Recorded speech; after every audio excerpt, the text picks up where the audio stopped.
தாமிரபரணியின் தமிழ் என்ற முகப்பின் வாயிலாக என் நெஞ்சார்ந்த வணக்கங்களை தெரிவித்துக் கொண்டு, கன்னியாகுமரி என்றாலே நம் நினைவுக்கு வருவது விவேகானந்தர் பாறை, வானளாவிய வள்ளுவன் சிலை, படகுச் சவாரி, சூரிய உதயம், சூரிய அஸ்தமனம், முக்கடல்களின் அருமையான சங்கமம், கலரான கடற்கரை மணலில் பகவதி அம்மன் ஆலயம் என்று நம் நினைவுக்கு வருவன.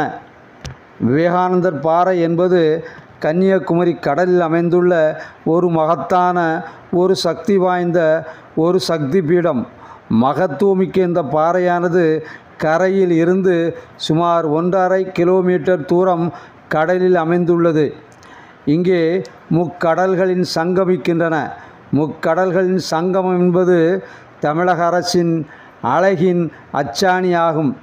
இந்த பாறையானது ஸ்ரீபாதபாறை என்று அழைக்கப்பட்டு வந்திருக்கின்றது. கன்னியாகுமரியான ஸ்ரீ பகவதி அம்மன் சிவபெருமானை மணக்க வேண்டி இந்த பாறையிலே ஒற்றை காலில் நின்று தவம் செய்ததாக அறியப்படுகிறது. அதனால் பகவதி அம்மனின் திருப்பாதம் தடங்கள் அந்த பாறையிலே பதிந்துள்ளது. இந்த பாறை முன்னாளில் அம்மையினுடைய தடம் பதிந்த காரணத்தினால் முன்னாளில் ஸ்ரீபாதப்பாறை என்று பெயர் இருந்ததாக அறியப்படுகிறது. பகவதி அம்மனின் திருப்பாதம் இன்றும் விவேகானந்தர் மண்டபத்தில் கண்ணாடியில் பார்வைக்கு தெரியும்படியாக இப்போது விவேகானந்த மண்டபத்தில் பாதுகாக்கப்பட்டு வரப்படுகின்றது. இந்த பாதத்தை சுற்றிதான் கோயில் போன்ற அமைப்பில் திருப்பாத மண்டபம் என்ற கட்டிடம் பாறையில் கட்டப்பட்டுள்ளது. கன்னியாகுமரி பகவதி அம்மன் ஆலயம் பரசுராமரால் வடிவமைக்கப்பட்டு 2000 ஆண்டுகளுக்கு முன்பாக கட்டப்பட்ட ஒரு பழமை வாய்ந்த ஆலயமாக அறியப்படுகிறது.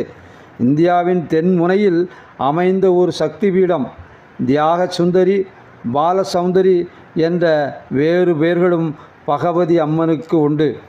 1886 முதல் 1893 வரை அலையும் துறவியான விவேகானந்தர் என்று அழைக்கப்பட்ட நரேந்திரநாத் தத்தா ஆன்மீகமும் தேசியமும் கலந்த தெய்வீக பணியில் பாரதத்தை உலா வந்தார்.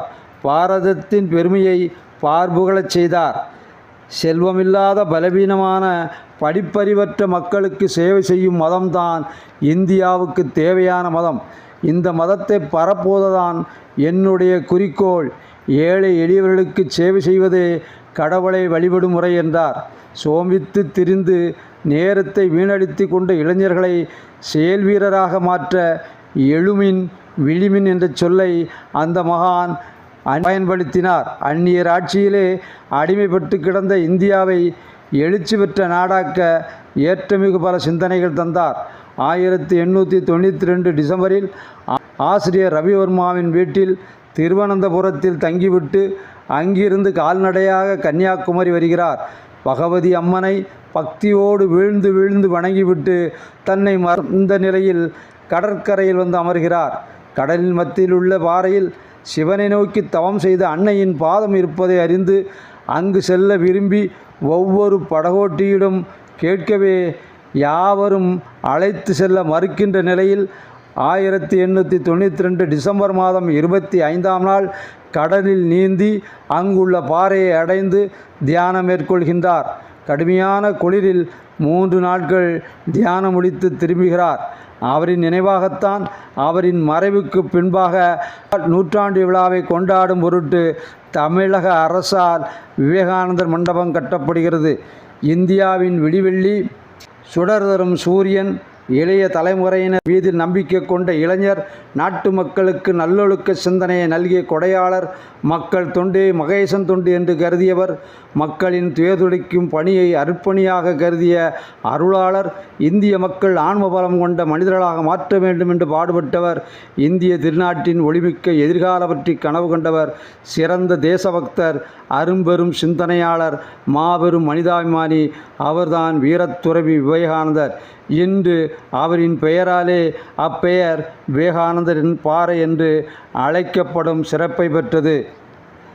தாமிரபரணியின் தமிழ் என்ற இந்த முகப்பினை உங்கள் கைபேசியில் பதிவு செய்யுங்கள், பகிருங்கள், உங்களதின் விருப்பத்தை தெரிவியுங்கள்.